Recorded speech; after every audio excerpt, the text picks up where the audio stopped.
ఖచ్చితంగా ఆ పెన్షన్లన్నిటికీ కలిపి 35,000 కోట్ల రూపాయలు బడ్జెట్లో పెట్టాలని చెప్పి మేము డిమాండ్ చేస్తా ఉన్నాం. అట్లానే ఇప్పటి వరకు ముఖ్యమంత్రి గారు ఎక్కడికి పోయినా మాట చెప్తున్నారు, మేము ఇందిరమ్మ ఇండ్లు కట్టినాం, ఇందిరమ్మ ఇండ్లు కట్టినాం అని చెప్పి. కానీ ఇవాళ మున్సిపల్ ఎన్నికలు జరుగుతున్న నేపథ్యంలో పట్టణ ప్రాంత ప్రజలకు నేను గుర్తు చేస్తా ఉన్నా, పట్టణ ప్రాంతాల్లో ఉండే పేదవారికి గుర్తు చేస్తా ఉన్నా. కేవలం గ్రామాలలో 4 లక్షల సంబంధించి ఇందిరమ్మ ఇండ్లకు డబ్బులు రిలీజ్ చేస్తున్నామని చెప్పారు. అందులో కూడా సగం వర్క్ స్టార్ట్ కాలేదు. కానీ పట్టణాలలో మాత్రం ఒక్క రూపాయి కూడా ఇందిరమ్మ ఇండ్లకు ఇవ్వలేదు. సో నేను డిమాండ్ చేస్తా ఉన్నా, మీరు 26వ తారీఖు తర్వాత పెట్టే బడ్జెట్లో మీరు పేదవాళ్ళకి ఏదైతే ఇండ్లు 22 లక్షల ఇండ్లు కడతామని ఒక లక్ష్యం పెట్టుకున్నారో అది పూర్తి కావాలంటే ఈ సంవత్సరం 8 లక్షల ఇండ్లకు 25,000 కోట్ల రూపాయలు ఖచ్చితంగా బడ్జెట్లో పెట్టాలని తెలంగాణ జాగృతి తరఫున డిమాండ్ చేస్తా ఉన్నాం. అట్లానే ఉద్యమకారులకు మీరు ఏదైతే మాట ఇచ్చారో 250 గజాల భూమి ఇస్తా అని చెప్పి ఆ మాటకు కట్టుబడి దానికి సంబంధించిన ప్రావిజన్స్ని ఖచ్చితంగా బడ్జెట్లో పెట్టాలని నేను డిమాండ్ చేస్తా ఉన్నా. అమరవీరుల కుటుంబాలకు 25,000 రూపాయల పెన్షన్ ఇస్తామని మీరు ఏదైతే చెప్పారో దానికి సంబంధించినటువంటి ఒక అంశాన్ని బడ్జెట్లో చేర్చాలని నేను డిమాండ్ చేస్తా ఉన్నా. ఆటో డ్రైవర్లకు 12,000 రూపాయలు ఏదైతే నెలకి ఇస్తామన్నారో దానికి సంబంధించిన అంశాన్ని బడ్జెట్లో పెట్టాలని నేను డిమాండ్ చేస్తున్నా. అట్లనే కళాకారులు తెలంగాణ వ్యాప్తంగా ప్రతి గ్రామంలో కళాకారులు ఉన్నారు. మరి ఆ కళాకారులకు ఒక మంచి ప్రావిజన్ ఉంది. ఈ ప్రభుత్వం, రాష్ట్ర ప్రభుత్వం కళాకారులను గుర్తించి గుర్తింపు కార్డు ఇచ్చి 500 రూపాయలు ఇస్తే చాలు. కేంద్ర ప్రభుత్వం నుంచి 5,500 రూపాయలు వచ్చే పథకం ఉన్నది. దాన్ని అడ్వాంటేజ్ తీసుకొని రాష్ట్ర ప్రభుత్వం తక్షణమే కళాకారులకు గుర్తించి దానికి సంబంధించిన ప్రావిజన్ని బడ్జెట్లో పెట్టాలని నేను డిమాండ్ చేస్తా ఉన్నాను. అట్లానే చేవెళ్ళ ఎస్సీ ఎస్టీ డిక్లరేషన్ ఉంది.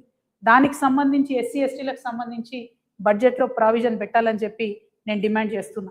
వరంగల్లో రైతు డిక్లరేషన్ ఉంది. దాని ప్రకారం మరి రైతులకు ఏదైతే మినిమం సపోర్ట్ ప్రైస్ పెంచడము, బోనస్కి సంబంధించిన అంశాలు అవి ఖచ్చితంగా మనము ఇవాళ బడ్జెట్లో పెట్టాలని చెప్పి నేను డిమాండ్ చేస్తా ఉన్నా. రైతులకు సంబంధించి ఒక మాట దయచేసి మనందరం కూడా అర్థం చేసుకోవాలి. రైతులకు ఇస్తాం మేము రైతు భరోసా, రైతులతో పాటు కౌలు రైతులకు ఇస్తాం మేము రైతు భరోసా అని చెప్పి మాట ఇచ్చారు. ఇంతవరకు అది పూర్తి చేస్తలేదు. రైతులకు కౌలు రైతులకు కలిపి పెట్టాలంటే 25,000 కోట్ల రూపాయలు సపరేట్ హెడ్ కింద పెట్టాలనేది నేను డిమాండ్ చేస్తా ఉన్నా. రైతు కూలీలకు ఏదైతే సంవత్సరానికి 12,000 రూపాయలు ఇస్తామన్నారో దానికి 10,000 కోట్లు అవుతుంది. అది కూడా బడ్జెట్లో పెట్టాలని నేను డిమాండ్ చేస్తున్నా. అన్నిటికన్నా మించి ఏంటంటే అలా ఆల్రెడీ ఫిబ్రవరి యాసంగికి సంబంధించి ఇంతవరకు రైతు భరోసా రాలేదు. తక్షణమే రైతు భరోసా నిధులు విడుదల చేయాలని నేను ప్రభుత్వాన్ని డిమాండ్ చేస్తున్నా. మరి ఈ సందర్భంగా ఒక మాట ప్రజలందరూ గుర్తు చేయాలి.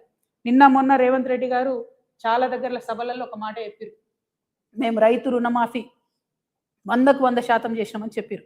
చేయలే. మీరేం చేసిండ్రు? మొదలు మీ అంతటా మీరే ప్రభుత్వం నుంచి 44,000 కోట్లు అయితే రైతు రుణమాఫీ అవుతుందని చెప్పారు. కానీ చేసింది ఎంత? 21,000 కోట్ల రూపాయలు. కానీ క్యాబినెట్ డెసిషన్ చేసింది ఎంత? 28,000 crores. అంటే 28,000 కోట్లు రైతు రుణమాఫీ చేయాలని క్యాబినెట్ చెప్తే మీరు చేసింది 21 కోట్లు.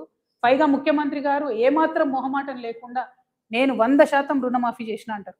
నేను ముఖ్యమంత్రి గారికి ఛాలెంజ్ విసురుతా ఉన్నా, మీ మహబూబ్ నగర్ పోదామా, మా నిజామాబాద్ వస్తారా, లేకపోతే హైదరాబాద్లో సెక్రటేరియట్కి మమ్మల్ని రమ్మంటారా? జాగృతి వల్ల వస్తాం, రుణమాఫీ కానీ రైతులందరినీ తీసుకొని వస్తాం.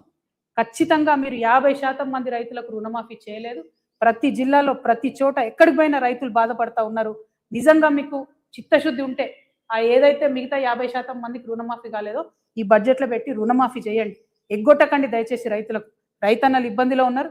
ఇప్పటికే మీరు యూరియా కూడా ఇవ్వలేని పరిస్థితులలో, మేనేజ్ చేయలేని పరిస్థితుల్లో రైతులు ఇబ్బంది పెడుతున్నారు. ఇది కరెక్ట్ కాదు. ముఖ్యమంత్రి గారు నిజాలు చెప్పండి ఇప్పటికన్నా అని చెప్పి మేము వారికి హెచ్చరిక చేస్తూ ఉన్నాం. అదేవిధంగా విద్యార్థులకు సంబంధించి ఫీ రియంబర్స్మెంట్ 11,000 కోట్లు బకాయిలు ఉన్నాయి. నేను పదే పదే చెప్తూ వచ్చు, ఈ ఫీ రియంబర్స్మెంట్ డబ్బులు ఇవ్వకపోతే అందరికన్నా ఎక్కువ బాధపడేది మా ఆడబిడ్డలు. ఆడపిల్లలు చదువు మానిపించి ఇంట్లో